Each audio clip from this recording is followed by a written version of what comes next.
All right, welcome to another League of Legends momentum session. This one we're going a little deep on. We're getting into the mind mechanics, how to develop and refine your thought process for League of Legends. I'm a little nervous. Warren, what you got for me today? So today basically is going to be all about exposing the... Ooh, my phone's going off. Okay.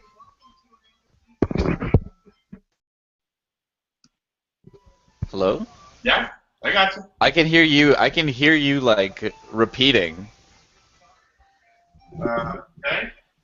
Oh, there we go. That's because the stream's going and there's a delay. My alarm's going off. One moment.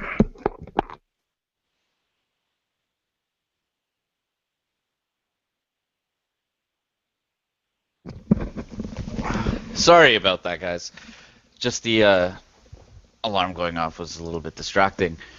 Okay, so what we're going to be going over today is we're going to be going over how the human mind affects how we're playing this game. Now, this isn't a game like we used to play in the old days where we'd be facing AI, artificial intelligence. This is a PvP game, which means that every single game we play is completely different. And what that means is, like, and this is an important thing for everyone to note as a player, that being good at a PvP game is always 100% relative. So you could be in a League of Legends game and you're carrying, you're doing everything you need to do, you're getting all the objectives, you're getting the dragons and everything. You are good at League of Legends in that game. But then the next game, you're not doing anything for your team. In that game, you're bad at League of Legends. It's all relative in comparison to the game that you were playing at that time. Right. So, what we're going to do is first is diagnose how people think, like learn how to diagnose how people think in League of Legends, and then what we're going to do is we're going to refine how you yourself think. Now, when you're in an environment where you don't really know what's going on, there's a lot of like chaotic thought process going out in your mind, and you're trying to organize all this information. But when you're trying to get good at something, you need to learn how to direct your thought process, how to shorten it, how to make it quick and fast. Okay? Okay. So, what basically... have you ever played chess? No. No, Okay. okay. I wasn't a big chess player. Okay, but you know the game, and you know, like, kind of how it works. Yeah. This started in chess, but it's pretty much the foundation for everything competitive against a person. You need to test the waters, right? And basically, like, the opening in chess, right, it's all about seeing how your opponent is going to respond to it. Are they going to respond to it aggressively? Are they going to respond to it neutrally? Are they going to respond to it passively or defensively, right? And then from there, right, there are different strings of thought that come out. So in the lane, right, we're going to be talking about this in relation to the laning phase because that's what we've been working on. Right, in the laning phase, during the first wave, because during the first 3 minutes, you're generally not going to be ganked. It happens from time to time, I know, guys, but if a jungler does that and you prepare yourself for it, like, correctly, they should be getting a successful level 2 gank on you. Okay? So, first 3 minutes, right, first wave, it's going to be used for probing your opponent's habits. Okay? What we're going to pay attention here to is how they farm a melee creep and how they farm a caster creep. And what I mean by that is, when they're farming a melee creep, do they walk into the range of the melee creep very early, right, and then get it when it's low? And for a caster, do they stay out of range, and then once it gets low, they walk in and get it? You get what I'm saying? Yeah. Okay, so what your goal is to figure out how they set up, right, and then how they disengage it. So their options to set up are to stay out of range and then walk into range as it's dying and get the creep, or to stay in range of it at all times and then get the creep. And like that's how they can establish these things. Both of these things are things that you can note. Okay? Mental notes. Okay? Then wave 2, right, you use those habits to figure out how you're going to punish their setup. You follow me so far, right? Yeah. Okay, so, and this is just a way to punish people setting up. Now, the tail end of it is how to punish them from leaving the creep. So they have to, when you're getting a creep, you always have to reassume position in the lane. For that split second that you take to take a creep, you've given up all pressure in lane. Right? For that little minor second, you've given up all pressure you have in lane because your focus is geared towards that, and your opponent will have point of attack. And unless you're like supremely fed or something like that, where you could take the advantage of your opponent having like point of attack on you and still win, right? You're not going to be dominating this point. So what we're going to do here is we're going to do a drill, right, where I am going to position aggressively to take a creep, right? And you are going to soft punish me for it. Now here is a very important thing for people to acknowledge. When you hard punish a person for anything in this game, it may look good because you get a bunch of damage, right? You get a bunch of like lane pressure and stuff like that. But when the psychological effect you have to understand is when you go for a hard punish, when you go for something that is intensely damaging and stuff like that, you immediately diminish the chances you have of getting more punishes in the future, right? Because once you get a hard punish like that, your opponent's immediately going to click in, and it's going to be like, I can't do that anymore. So you've taken away your options. You get what I'm saying? Yeah.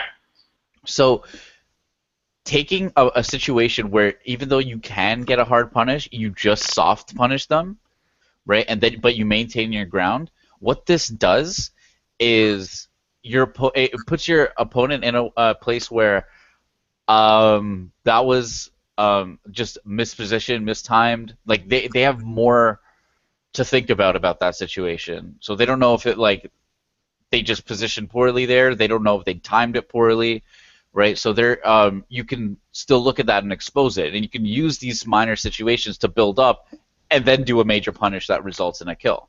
Right. Okay, so you want to set up for a major punish. You don't just want a major punish just because you can, right? You want to sort of build up to your kills, okay? So you're online now. Perfect. Yep. Okay, so I will be positioning aggressively, okay, for CS. And what you want to pay attention to, right, is where I position in the lane, right, and then how I act after it. And I'm not going to... Whoa. Hold on. Ooh, there's some feedback there. There we go. Okay. So what you want to focus on is how I minimize it. Now, just before we get started here, right, we talked a little bit about this before, but we're going to go over exactly what a front foot trade is and a back foot trade is. Okay? And these are the things that you're going to be using to punish people. Okay? Now, a front foot trade is basically you initiating the trade. So you're using a forced mechanic, right, to start a trade. So a forced mechanic being them going to ward or them going to CS. Right. Right? So you like they're going for a CS, you start walking up, right, and you get an auto attack on them, okay? If they turn their back on you immediately, you turn your back on them. Like you're taking the most minimal positive outcome you can take in this situation. Okay? When a person turns their back on you, it's called face of intent. It means that they are not targeting you. Okay? They are minimizing the situation. So as soon as they turn their back and you turn around as well, you've eliminated all opportunity for your opponent to do anything. Now, the other option they have is to challenge you. Okay? So at this point, right, you start bursting your spells down.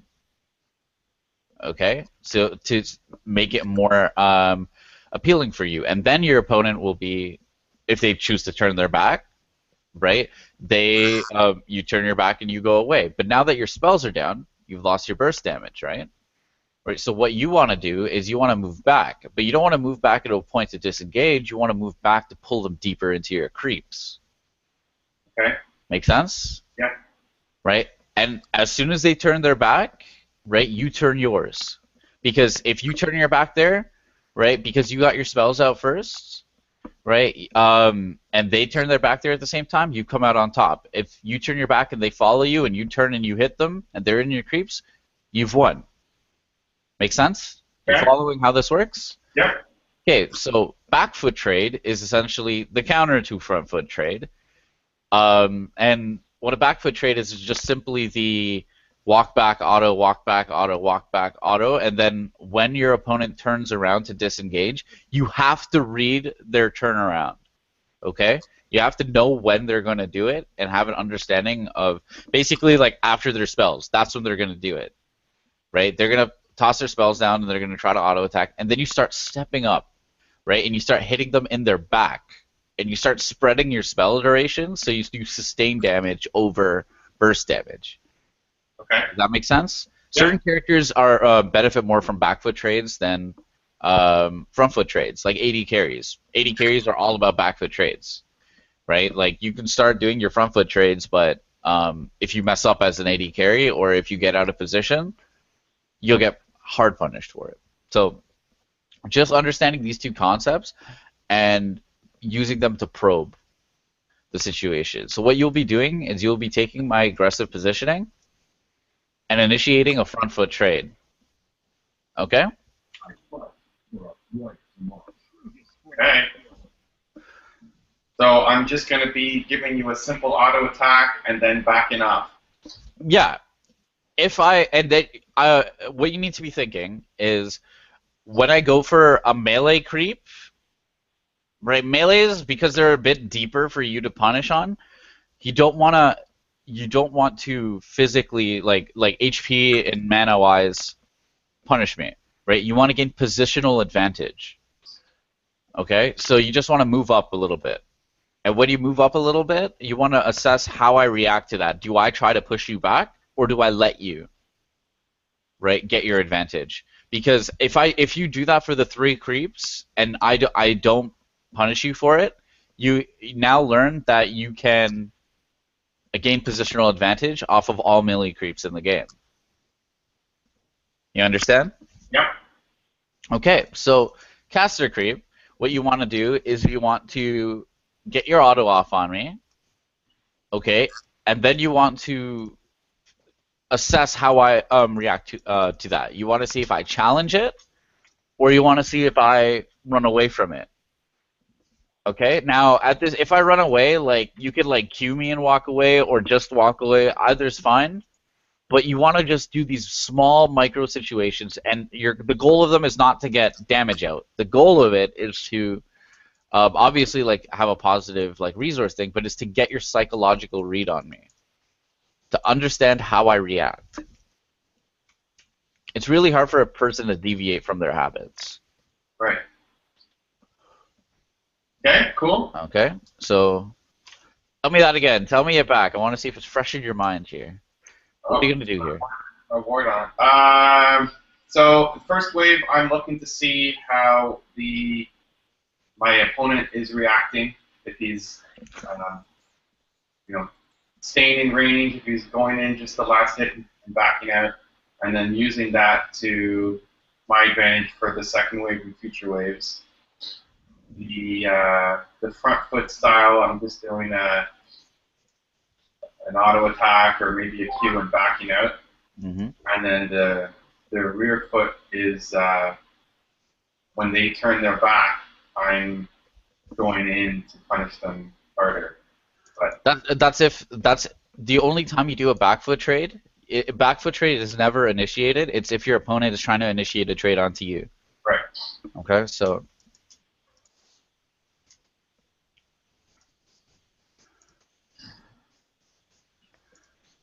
Okay, so when you're testing the waters, you want to be standing around where your caster line is. Okay, so there, when you auto attacked me, I walked away. Right, so now you note that when you walk to auto attack me, right, I decided to walk away. Okay, so when I was getting the caster, I wanted to get the creep and walk away. Good, you punished me there. Wave 2's here. Okay.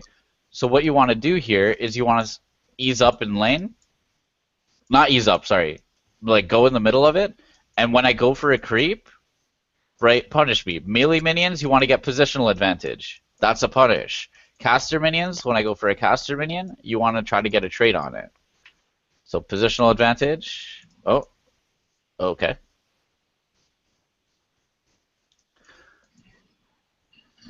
So, oh. So this caster minion, I'm about to go for it. You should be autoing me for that. Okay. Oh. Ooh. That was scary. Okay, so we need to talk about your positioning in lane because it's very abusable. Okay. Now, we're just gonna clear this wave, right? Wait until the waves meet up. Don't do anything, okay? Okay. Okay, so you see how the waves like set up? There's like a middle area that there's a gap. Yeah. Right here. Yeah. Right. You want to be standing just. Oh, of course the minions would aggro onto me. You want to be standing just here, like on this line. In front of my minions? Yeah. You stand into your front line. You've exposed yourself. So I want to be there, or I don't want to be there. You don't want to be there. I don't want. That's what I am doing. I don't want to be there. Yeah. Got it. Right? You don't want to be on your front line of minions because you're only protected here by 3 minions. Make sense? Yeah. You have less backup. So when you're probing, you want to be using as many resources as you can. But when your opponent starts going for your casters, right, in order for a person to go for your casters, you have to be going to your front line, going to your melee minions. Right. So they're giving up their resource, right? So you are going to take advantage of that, and that's why you punish on casters. That's why I stress, like, you punish this way on casters, right? You punish this way on melees. Because in order for a person to farm melees, they just have to stand on their caster line. In order for a person to farm casters, you have to stand on the melee line. Right. Sense? Does that make sense? Yeah. The reason that cannon minions end up in the middle of the lane and not like in the back of the lane or in the front of the lane or anything like that is because it's in the questionable territory, right? It's in like, it's I could stand like just in front of my casters and farm them, right? Or I could stand on the melee minions, right, and zone the opponent out of getting it, right? There's like far more options to deny the creep. There's more options to like trade for the creep, and if you miss trade, you'll take more damage because everything will still hit you, right? It's just in the perfect position to start a fight. You know what I'm saying? Yeah. Okay, so this is a fresh wave, right? We're going to reassess this, right? You're going, when I go for a caster, you're going to auto attack me and pay attention to what I do. If I move back, you cue me and walk away. If I move forward, right, you move up and auto me. Okay, so that's it. I turn back and you're going in. Right. Okay. Right? You don't do that. Okay. You had a positive trade. Yeah. Right? And that's all you want to do. If your habit is to get a positive trade and then keep pushing it forward, and the jungler keys into this habit, Yeah.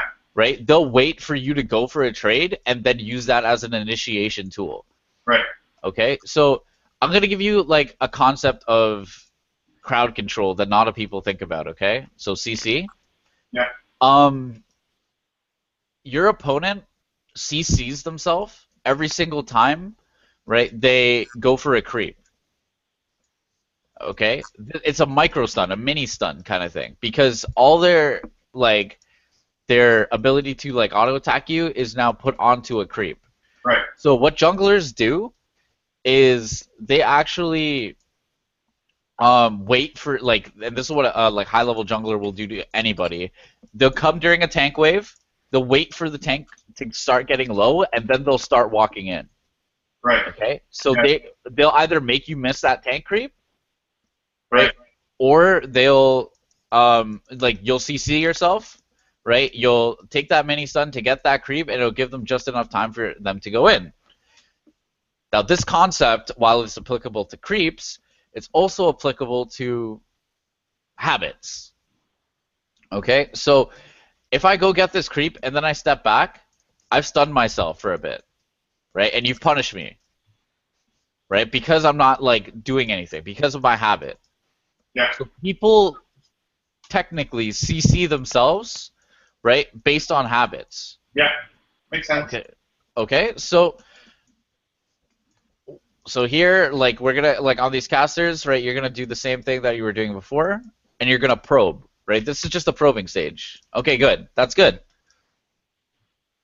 Right? You get positive trades. Now, obviously, here, right, is when you want to do your major punish. When I'm sitting at like that health, that flash was golden. That was amazing. So you want to be taking this opportunity to kill me and go out. Right? That was a good setup. But what you want to do, like the flow chart here is basically you take the force mechanic, you use the force mechanic to probe if the person's going to play aggressively or passively, and you punish accordingly in wave 2. Right. Make sense? Yeah. So if your opponent is playing passively, right, you're going to be doing short trades. Very short, very positive trades. Okay? The laning phase is going to be a lot slower paced. Make sense? I've left the game. Oh. Okay? Does that make sense? Yeah. Okay, so. Can I ask you something that's related? Yeah. Okay, let me switch back to here. So, I've been playing some games and getting killed early. Yep. I'm getting lane bullies. I'm getting Vel'Koz and Victor and Heimer and just getting. My early game was getting rocked, but I make it up in the late game. Mid to late. Once we start roaming, I make it up. Anyway, I was watching a game. I don't know if you sent it to me or someone else from Bjergsen. Yeah, I sent you a Bjergsen game, but it could have been somebody else. I think it was you. And so a couple things happened in that one. First, I realized that the E, like how he plays, like the E, the gate thing, is the last thing to get maximized. Or I was maximizing it soon. The second one was that when you switch to Heimer form and do your Q, it does area of effect, area of what is it? Area of AoE, yeah. AoE, yeah. Which I didn't know. So he's doing a lot of A and then Q and then W to get the little magic stuff happening around to do a lot of AoE damage, yeah. Which I was never doing. So that's like I'm killing waves so much faster now playing that. But he was super aggressive and denying minions in the early game. And so I saw that, that was interesting. And so I tried it last night, and it worked really well against Vel'Koz. And it's like, again, in the first 3 minutes, it's not a huge threat from the jungler. And then from there, I usually ward one of the river sides, and then I can see if the jungler's coming and play to that side. Play accordingly, yeah. So in this game, I came out just now, the little skirmish. was way more aggressive than usual, which was modeling the Bjergsen style. So I'm gonna continue to experiment with it and see if that works. I'm wondering though if there's I'm a huge believer in modeling success, and I'm wondering if there's a player, maybe it's Bjergsen for all I know, but if there's a player who plays Jace like I should be playing Jace according to my personality, kind of back to that first lesson that we did, because there's lots of different ways to play him. The player that would suit your personality, yeah. His name is Pawn, P-A-W-N. Okay. Basically, what Pawn, like, it doesn't hurt that he's like the world champion of this year, but he's actually one of the more passive mid laners. Okay. Right. But he really, really is good at backfoot trades. Like nobody could match his ability to turn a trade around. So it's really hard for the aggressive mid laners to be aggressive on him because he's really good at punishing that. Okay. But what makes him incredibly frightening to lane against is even though he's not an aggressive player, if you give him a window, like if you give him a clear window or even a small one that he will take, he will not hesitate and he will open it up on you. Right? Okay. And he will punish you for it. So he has calculated aggression in his play. He is not an aggressive player. He doesn't position aggressively. He doesn't pressure you super hard. He prefers to have a passive laning experience early game. But that being said, he's not a pushover in lane either. He'll take the windows of opportunity. Now, Bjergsen, the advantage that Bjergsen has, and especially in solo queue, is a simple fact that he's Bjergsen. Okay? So when you're a person known to be the best at something or a top level player at something, right? People are going to be intimidated from you. Right? People are going to be scared of you. Right? It's just a psychological thing, and because of that, he is able to play the early game, the first 3 minutes, a lot more forcefully. Does that make sense? Yeah. Okay. So his testing the waters, right, has occurred and has been established by his reputation and all the games that he's played. So statistically, if 80% of the games he plays, his opponent gives up the early game, right, he's going to use that statistic to his advantage and gain as much pressure and ground in the early game. Make sense? Okay. So because you don't have that initial startup pressure, you can't start off aggressive like from the gates, right? You have to test the waters and get a read on your opponent. But you can use pawn style, where if you your opponent creates an opening for you, you go in. Okay. Okay. Well, So in the model, I mean, it worked yesterday, but maybe that's just an isolated game. Is there an easy way to find out when when pawn is playing Jace? Is there an easy way to know that? Is there an easy way to see when they're playing Jace? There is a, like, you mean live? No, it doesn't need to be live. Just watching a game. Okay, yeah. You can go on YouTube and just look up Pawn Jace. Right, but is there a way to find out the new ones? The best way to do it is to figure out what his character's name is, right, and to check his op.gg. Okay. Right, so I can show you that. I can show you that after, but basically, a lot of pro players, they replay their games, right, on op.gg. Okay. So you just go there and you can download the replay and you can watch the replay yourself. Okay. Okay.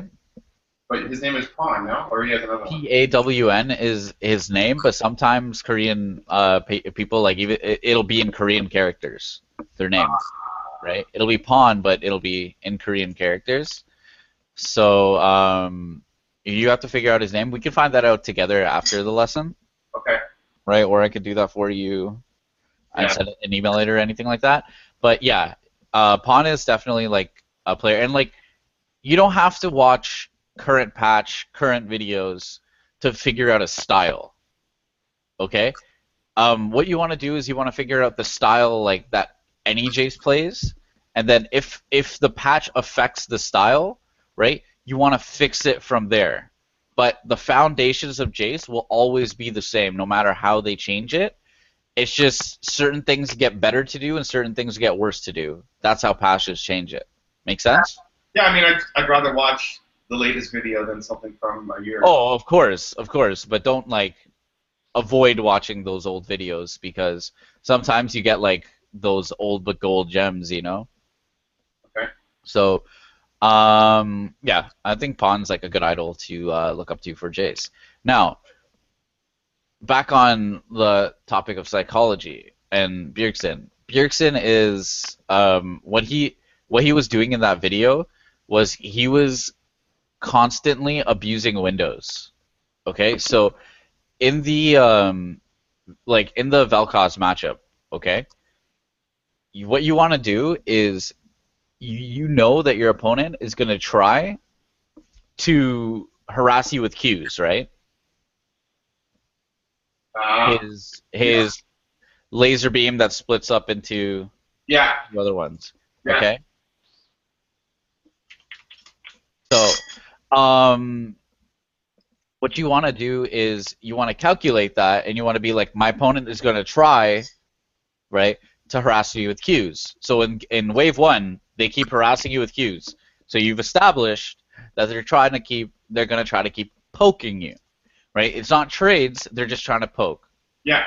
Right. So, because of that, you now have an opening. When your opponent uses Q, their Q is now on cooldown. Right? So during that opening, right, you can initiate a trade. The thing about the thing about Jace that is like huge is level 1, right? Most people have 1 skill. Yeah. Right? He has 3. Right? He has his Q, and he has his stance change, and he has his Q again. Yeah.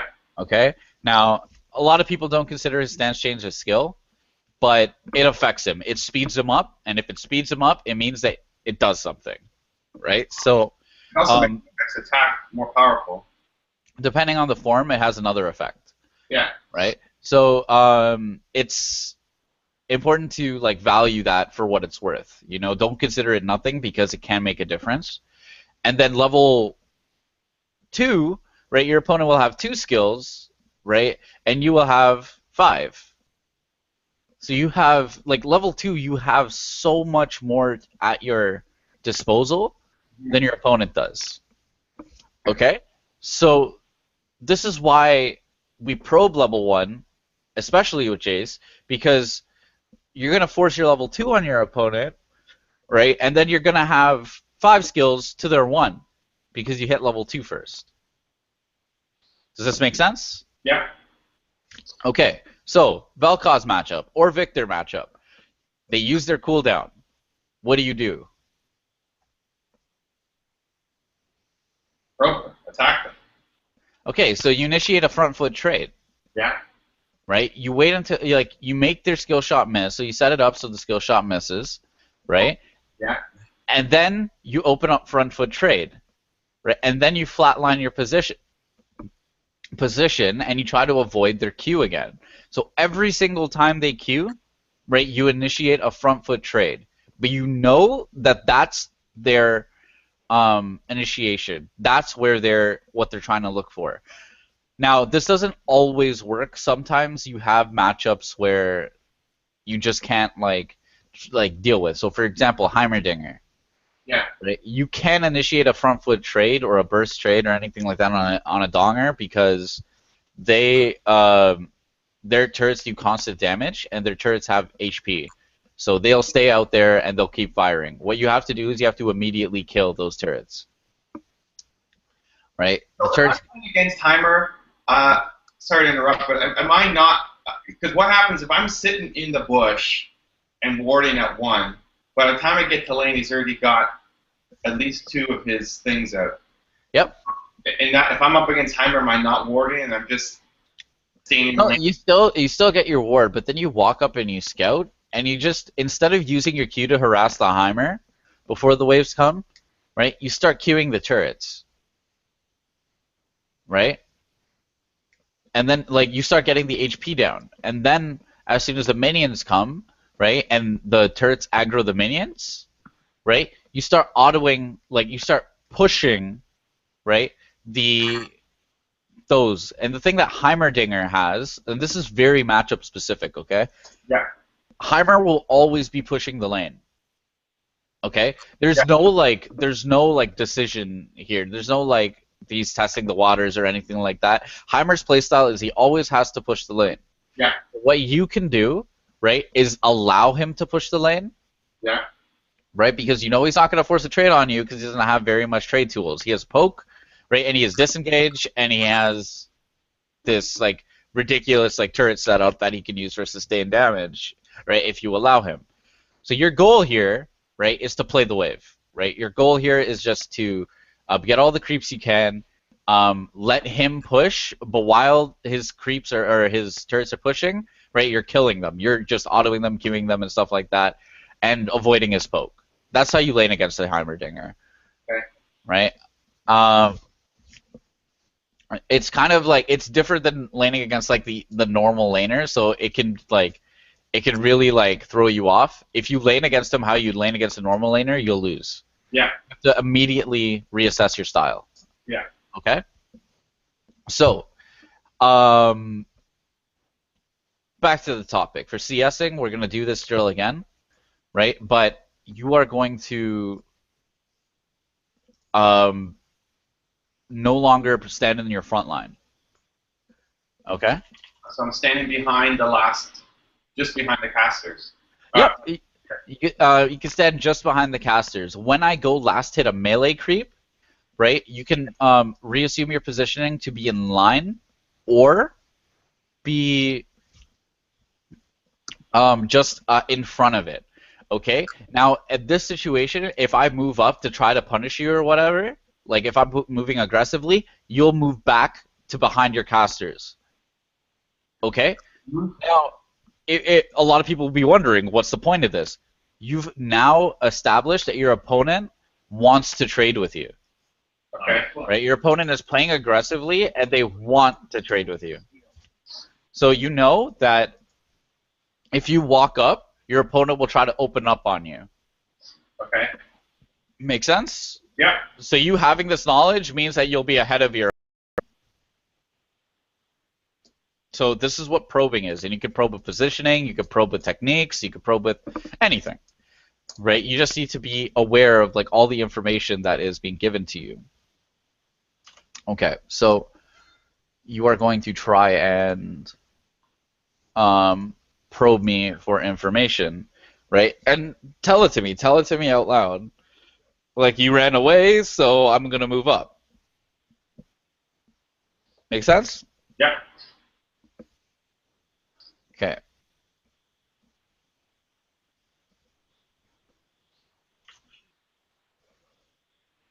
We're both debonair. Look at us with our skins. Classy. I really like the debonair skins. They're simple, but...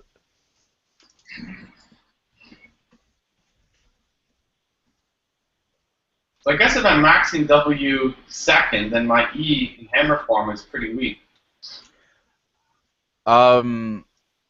Sometimes your like form 2s don't scale off level ups, but I'm not sure about Jace.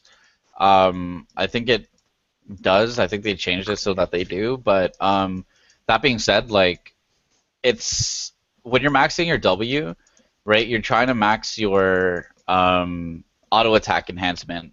So like with Jace, as it starts out, your autos actually start doing less damage than they regular would for the attack speed buff. But once it gets like 3 points in it or something, it starts actually being like a steroid.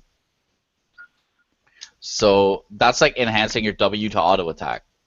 But if you're not using that a lot, if you're just like poking and then like bursting, you want to max your E. You know what I'm saying? Yeah. Okay. You only max your W if you're using it to auto attack a lot. Yeah, I use it to auto attack. Okay, so yeah, if you auto attack more than you poke burst, max W. Okay, so we're gonna get right into the laning. Don't poke me, please. Hey, Please. you gotta be ready. You never know what's happening. Analyze your opponent. Exactly. Hammer form, come charging in.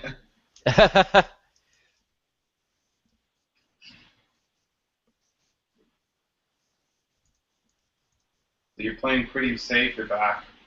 Yeah. So you gain positional advantage, right? But you were a little too far extended there, Yeah. right? You don't want to go that far up. Remember that you're a range champion. Yeah. So now here in this wave, you've established that I'm playing safely, okay? So how you punish this, right, is you wait for me to go for a caster minion. Before I go for the caster minion, you start walking up, and you auto Q walk back. Okay? Like super short trades, but you can only do this on a caster.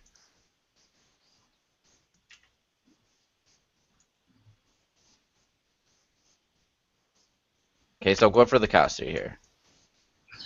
That's it. Yeah, that was good. Now, you are automatically on the back foot here because of how the waves are lined up, because of how the waves got pushed. So you have to make sure that you, like, while you're doing this, you're keeping the wave as equal as possible, Yeah. like the wave one, Yeah.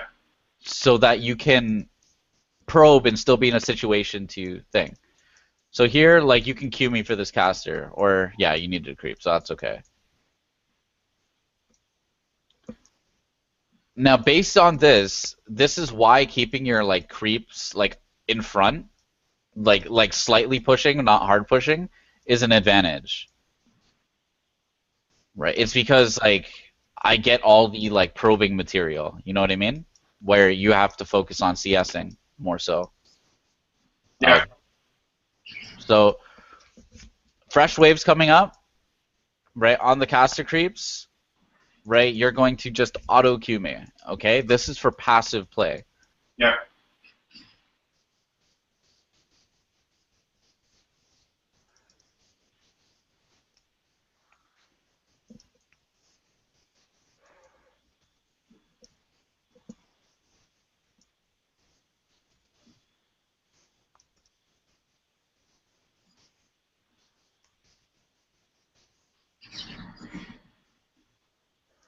So why'd you do that?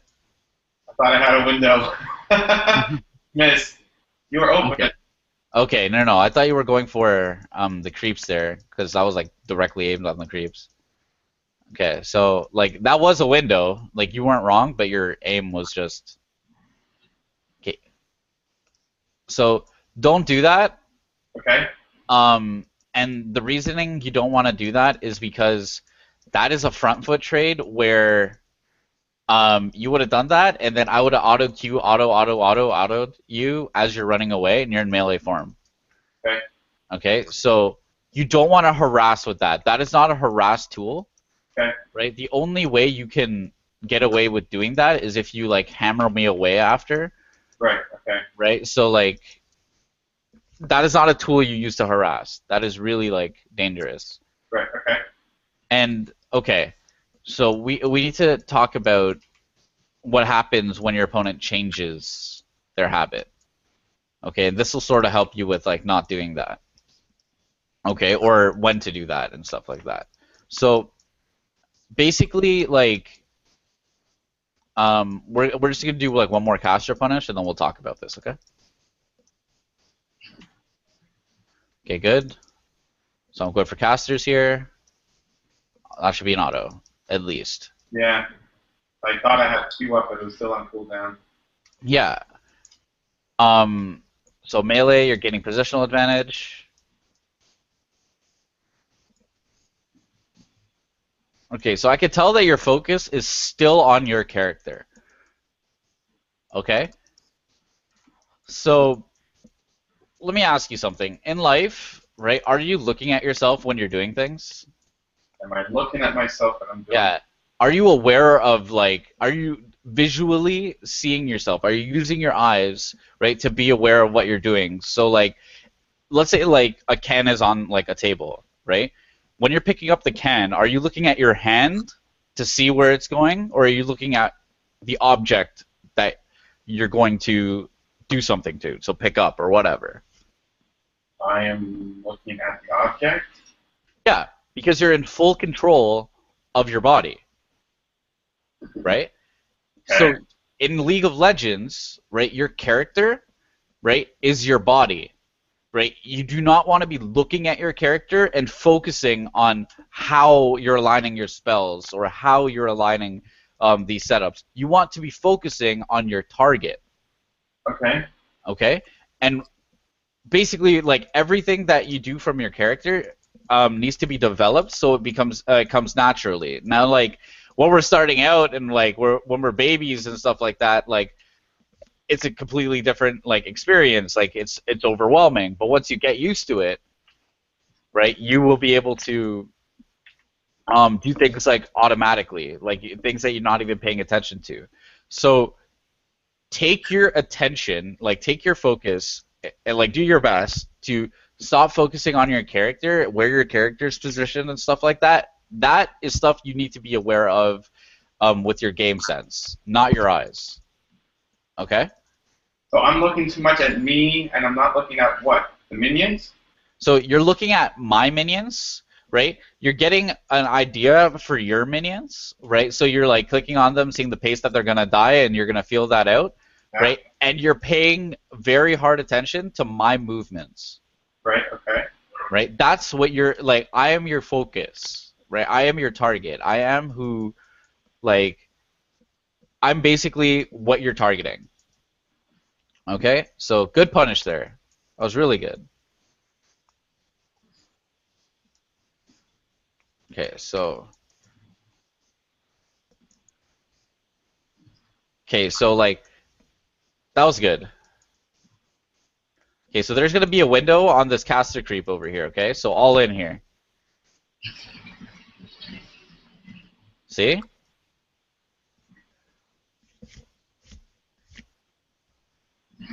Do you know why there was a window there? Because you only had one left, and it was dying, and then you'd be exposed. Exactly, right? Your combos do need to get tighter. So you do need to get, like, combo practice, but basically, like, it should be like your shock blast comes out the second your acceleration, like, your forms change and your acceleration goes down, and as your shock blast is fired, you should already be walking towards me, and then you get your super quick execution combo. Yeah. Right? Yeah. If it's not that fast, there are more windows for the jungler to interrupt it. Okay. Okay, so or for me to flash, like, certain skills, you know? Yeah. No. Anytime it's the faster the better. Of course. So now what we're gonna do here is we're gonna talk about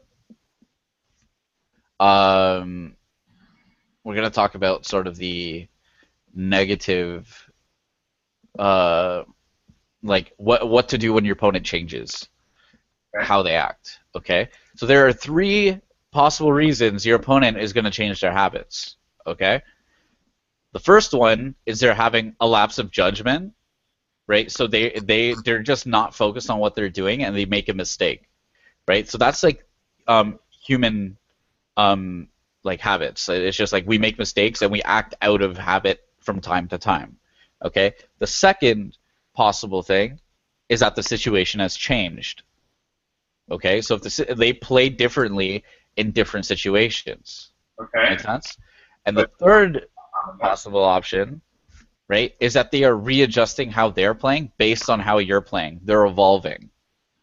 Okay, when people start doing that, mid lane becomes very, very, like, for me, it becomes very fun, right? But it's a challenge because you have to start adding test the waters component to your laning phase at each stage of the game. Right.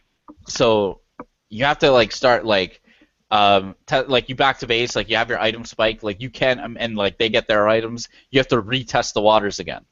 Okay. Okay, you can't just go back with your other habits because like they're gonna reassess it. Now, going to number two, reassessing like the situation's changed. Typically, what this means is you're like they're getting a gank. They're getting a gank. Yeah. A Yeah, gank, yeah, yeah, right? It's either they're getting a gank or they're like or they see your jungler ganking them. right. Yeah. Yeah. Yeah. Yeah, Okay. yeah. That's So like more likely than they're changing themselves. exactly. Yeah. So like let's say like in the event like every single time you like punish them for a caster, right? And they're like they run away. They just like let it go, like they're running away, kind of thing. Yeah. Yeah. And then all of a sudden like you go punish them for a caster and they like use their dash into you. Yeah. Like that's like red light, like I'm getting ganked right now, like this guy's like playing really differently from how he's playing regularly. Or also now suddenly he's super safe, or he's trying to beat me here. Yeah, and basically like it's like that's basically like a mistake, a lapse of judgment, right? And you'll be able to quickly like when you're getting ganked, you just have to get in an optimal position, right? So that you can still like trade with the person and that the gank is ineffective. And wards really help with that. Like you lay a ward down and you hug that side. Yeah, I'm doing way more warding than Before? before and than any of my teammates. Oh yeah, that's like super important. And basically like you want to be like acknowledging like when you get their habits down and that they change it, that you want, if you don't have enough information to say that the situation hasn't changed, like you don't have the wards, you don't have all that coverage, you have to assume that you're getting ganked. Okay? Right. So you have to play that accordingly. Now, high, super high level play, right? This is like high level psychology. It's basically, and it only works when you're playing against somebody who's playing to expose your habits, right? Is you play passively like early, and then you just confuse them with crazy. Oh, I see. Okay, you're purposely trying to mess them up, but probably at Yeah. one level that's not the greatest strategy. Yeah, it's sort of one of those strategies where like you kind of bring out like every so often. At your level, it's a good strategy to use when you've established your lead, right? So you get a kill, Yeah. right? And like you have like your item advantage and things like that.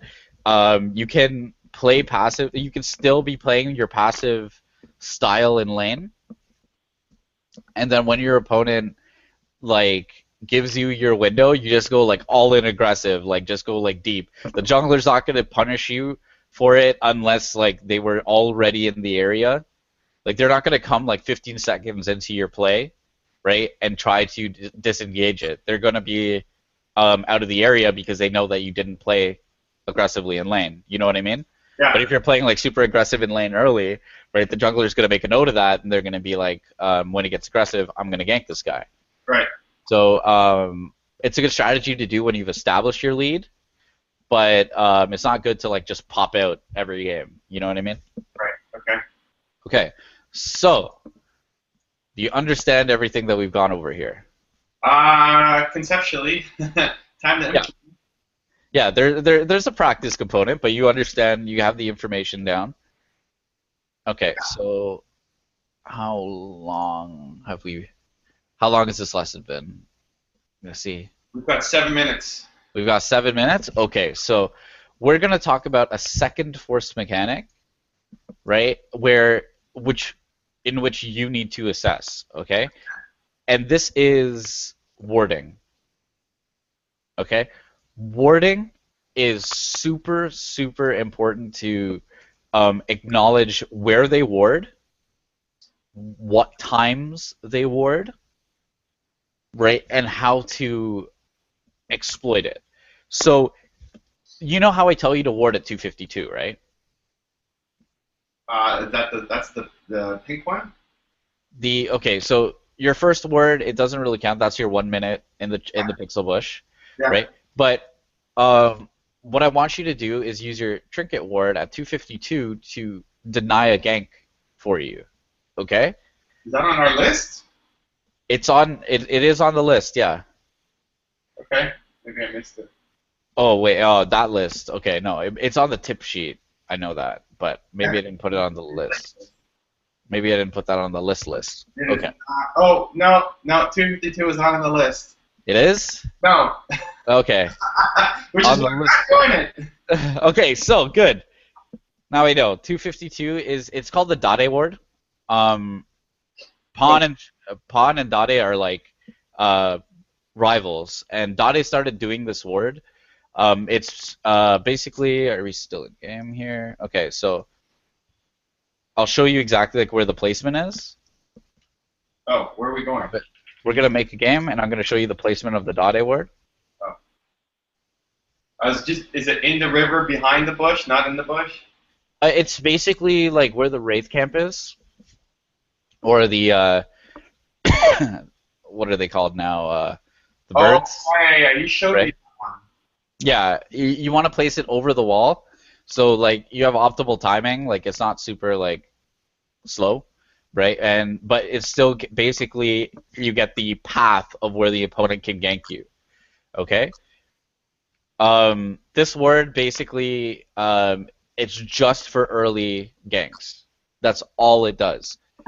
But your next ward, if I was your opponent, your next ward, I would pay attention to that ward. Okay? I would see when you place it and when it's going down.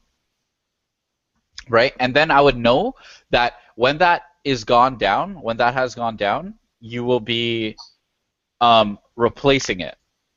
Now, especially at your level, right? People either don't ward or they ward the same spot over and over and over again. Right. Okay? So because of that, right, you can communicate to your team, right, like 30 seconds or whatever. It's just like, this person is going to ward here. But you're Jace. You can literally just shock blast them every single time they ward. Okay.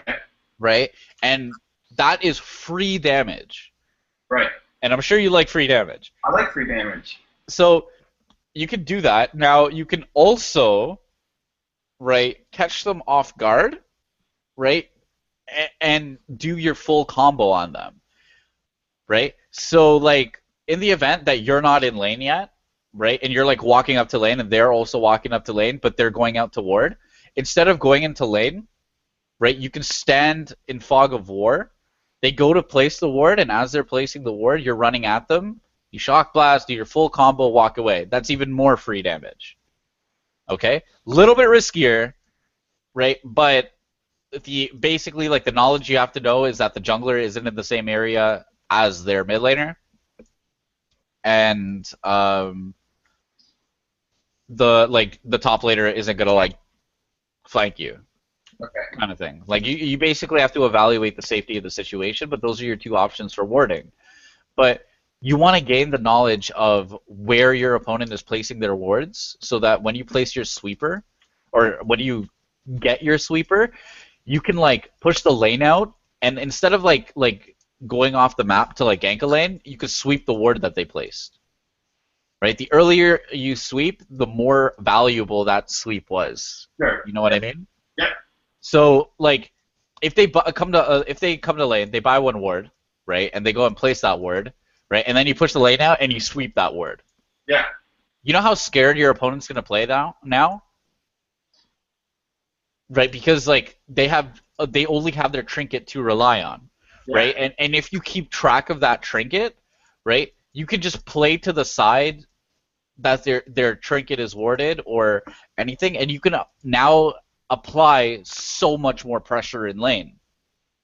Make sense? And you can just say like no wards on this side to your jungler. Communicate that, right? And like they're going to be playing very passive, so you communicate that to your opponent. Now, if your opponent is disrespecting how you played that, right, they're going to get punished by the jungler.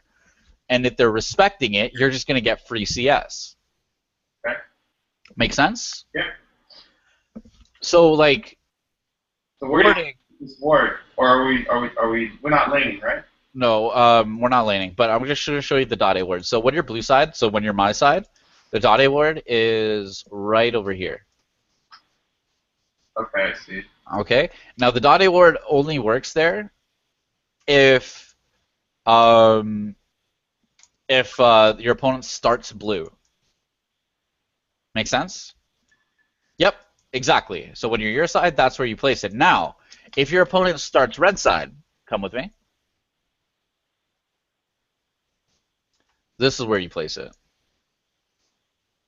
Here? If you're blue side and they started red buff, you put it in that bush where you are. Okay? Now, inversely, you do the same mirror thing out there. Now, you can put it in the pixel bush. Okay? But if it's misplaced, like you have to place it on the tip of it, like right on the tip here. Because if you place it over here, oh, I don't see you. Hold on. Okay. Right, if you place it like on the far side, yeah, right, like super far or whatever, your opponent can actually like go in this bush and just hug the wall. Okay, and it won't see you until like you reach like around here, right? Which sometimes can be too late. So trinkets have like minus vision. So what if I just put it? Sorry. What if I just put it where I'm standing? You can do that, but this is more advanced notice, right? Like you could stand, like you could come out and stand here and place it there. Now, the reason actual like pro players ward it right here, yeah, where you're standing, actually, like literally where you're standing, it's kind of like over here too, is because people get sweepers, and when they sweep this bush and they sweep this bush. Okay, so they think like if it's worded here and their sweeper doesn't catch it, they think that they're not in vision. So that's their mind game, but that's like 3 stages above where we're at right now. Okay. What we're trying to do here is we're just trying to deny the gank. We're not trying to deny a sweep. So placing it in the pixel bush or placing it in this bush, both are good options. But if you place it in the pixel bush, know that you have about 3 seconds less reaction time. Okay, you have to invest an extra second to get the ward in, right? But it gives you more like information. That's if I'm you, right? If I'm on red side. Yeah, if you're on my side, right? If you're on blue side. Now, if you're on your side, you want to place it in the same bush, right, on the other side. Okay? Right. But again, you want to place it on the tip of the bush, right? Here, so it gives you vision. Oh, sorry. Right? It gives you vision of somebody if they're walking out this way. Okay. Make sense? Yeah. Okay. So, basically, you want to be probing how people CS, and you want to be probing how they ward, and you want to learn how to punish accordingly, okay? Yep. So, any questions about this lesson? No, it's good. Good information to take back. If you can let me know about the pawn. Yep. I'll get all the pawn tools for you. I will also be emailing you the drills you need to do and the punishes you need to practice. Okay. And then I'll also be giving you like all the combos that you need to get down. Right, and I'll see if I can like take a video of like them done in like succession in like perfect fashion. Okay? Yeah. See if that'll help you. Yeah, perfect. You can maybe just put it in the description of the video so that others can benefit from it too. Okay. All right. So that is everything in this lesson. The next lesson will be the title of it will be based on your results on practicing. So like we can either do a part 2 of this if you're lacking in psychological play, right? Or we could do early game trading. Okay, I want to know when do I go ranked, man? Ranked. I think it should ranked? be one should be okay. When you okay. Come on. Okay, the time you should start playing ranked, right? Is when you play 5 normal games. right? Yeah. And you successfully get the first 5 dragons. Okay? 5 normal games where we've gotten all 5 dragons. All 5. So your job is to deny your opposing mid laner, Yeah. right? So they cannot contest your dragon. 5 Right? games in a row or 5 games total? 5 games total. Oh, I've already done that. Yeah, we've done that on Jace. Right? But no, but from now, okay? But you should be playing with these current mechanics and establishing them, right? But you should, Warren. You can't. hey, it's not easy, but What happens if I go behind your back and just play ranked? you can do that, but you're gonna be frustrated. Oh man.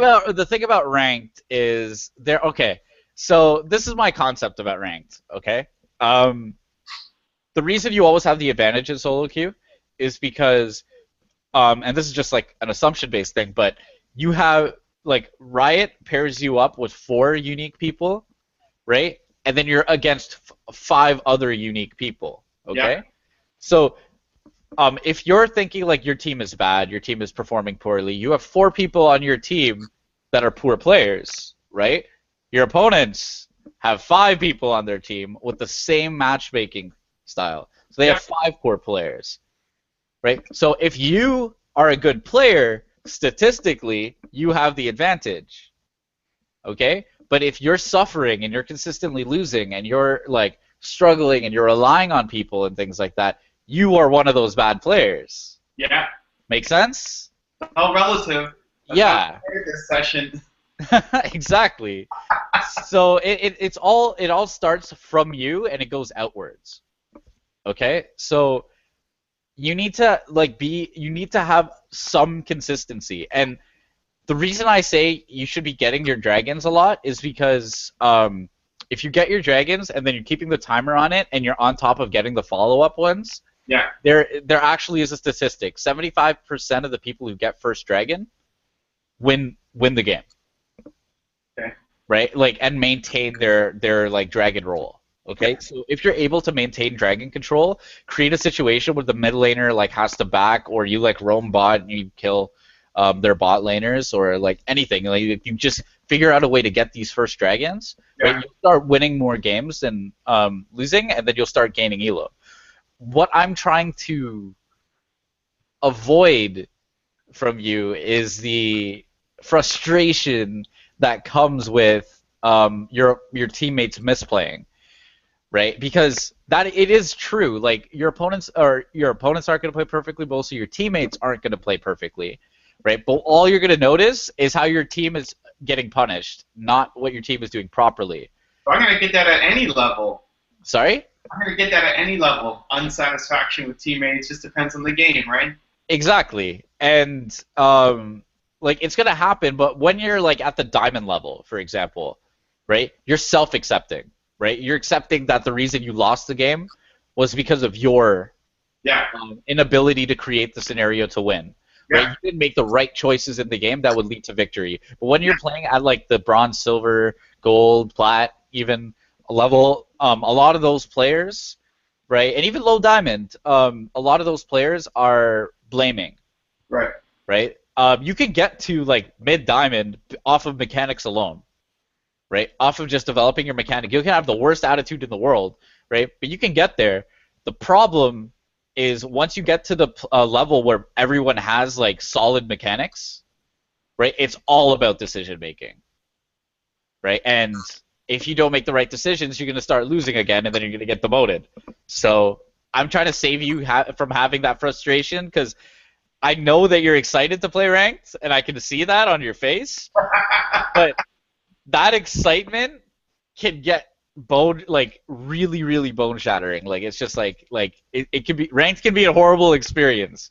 Like, let me just tell you a story here, okay? I won't crash. I'm not going to crash. Well, okay, if you're not going to crash, just start playing ranked. But your goal right here. We all heard it. Warren's ranked. I'm going to rewrite that. You should set a goal for yourself to achieve before playing ranked. Okay, so the goal that I'm telling you is to get to be the one who controls 5 dragon games, right? And this should be like, I'll give you like an easier task, okay? Out of 10 games, you should be the one who controls dragon 5 times. Okay? Oh, First dragon. games, man. No, out of 10 games. So if you do get 5 dragons in 5 games, you're good, right? But if you failed 1 game, right? Like, it's okay. It's a write-off, right? You have 5 like chances to like mess it up, but like if out of 10 games, right, you have like denied 6 dragons, or like you didn't get 6 dragons, or you didn't get 7 dragons, you're restarting again, right? Your goal is to achieve dragon control. Okay? Let me just tell you a story here about my experience here. I hit level 30, so I'm a high level player at 3 other games, so I came into this game thinking I could just be better than average right from the get-go, right?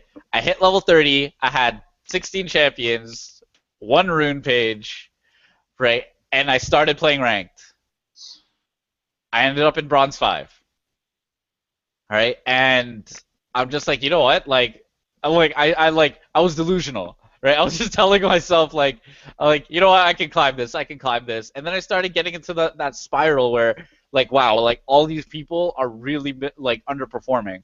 Now, again, being good is relative, right? And at the bronze 5 level, I was still good in quotation marks. I was doing my job, but I couldn't carry. That was my problem, right? So I wasn't good enough to carry my wins out. Then I met a person who was actually like a pro player at this game. We were also pro players at another game, right? The Yu-Gi-Oh, the playing card game. We were both higher level players at that, but he was also a higher level player at this game. He set me straight. He gave me the proper mindset, and then from there, I went from like after like 2 weeks of him teaching me, I went from bronze 5 to gold, right? Because I had the proper mindset. It was just a mindset change, right? And then once I hit gold, I started studying the game the same way I studied the other games, and then 2 weeks after that, I went from gold to diamond 5. So it's all in the mind. Like, I'm just letting you know, it's all in the mind, right? So we got to make sure that you're not going to get into that bad circle, right? You know how sometimes, like, Jason gets when he gets, like, really bad teammates? Yeah. But see, you and I are different. Jason is a momentum, emotional player. Yeah. And that's good if you're riding the high. But I'm the calm, cool, collected guy. We can. I'm good, man. I think we got it. Yeah. So okay. If you think you got it, you got to prove this to me. You got to get these dragons. Oh. Okay. And record these games, because I will be watching. Man, I don't know. That's I don't know. Okay, we'll see. Well, if you could do these in normal games, you could do these in ranked games. And if you do these in ranked games, you'll win all these ranked games. It's beta testing your ranked games. Yeah, right? I know. I got that. If I end up even back in silver where I was before, maining Teemo, it's not soul crushing. Yeah, it isn't. It's. Then you start to rise. Like, it's a good indicator of how I'm getting. I don't have a metric to know if I'm getting better or not, right? Okay, I need to explain this to everybody. The ranked system is not a good way to judge your skill. Okay, there are people. Okay, so there are people in bronze, like who are playing in bronze right now, that play on a challenger team. Right, they got their team to challenger. Right? They are just, like, their attitude and their mindset is just so bad for solo queue, right? But they can play the game mechanically well.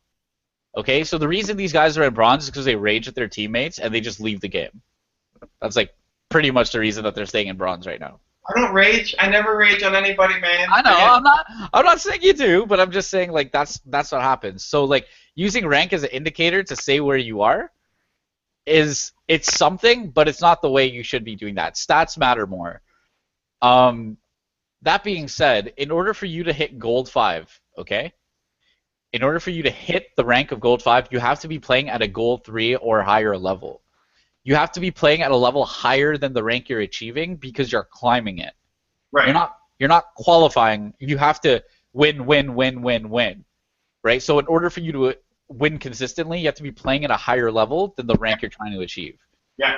So if you're a silver 1 player, you're playing like you're a gold 5, gold 4. Yeah. Make sense? Yeah, I'm okay with even being like bronze 4 and getting the climb. I want the climb. Okay, so again, right? If you can do the dragon thing, right? We'll do that. And what as a bonus, right? Because I feel this frustration and I feel this excitement from you. If you do that, I will actually go through a replay, right? And I will timestamp them for you, and I will create your benchmarks, right? So that it'll make it easier for you to do this consistently. So I will look at your game, I will see how you're playing, and I will timeline your benchmarks, right? So that you can start using these benchmarks to like tell you what to do in the games. You know what I mean? Yeah. Okay. I like that idea. I just don't like the idea of waiting till the 5 dragons. I made that video for you saying I was a bad student. You think I'm a friend. You're not a bad student. You're just so excited. It's so like it hurts me because I don't want to be like, no, don't do that, right? But like you're at a tipping point here where you can go in like one direction or the other. So I'm giving you your challenge, and you have to achieve your challenge. I don't know. Okay. In order to do so, you gotta beta test your ranked. You have to do it. You know how effective beta testing is. All right. Okay. We'll see. I'll see. I'll give it thought and consideration. All right. Okay. Well, let's wrap this one up. Thank you guys for watching. Next topic is depending on how I play. Is that what you said? Yeah, depending on how you play, we're going to be directly tackling what you need to round off your play to get you ready for ranked. What if I record a game and we watch it and you give me feedback? Replay analysis? Yeah. Yep, we can do that. Okay, let's do that. Replay analysis. Next one. Okay, yeah. So we'll do replay analysis. What if it was a replay analysis of like a ranked game? Well, you got to get 5 dragons before that. Come on. All right. Nice though. I like that.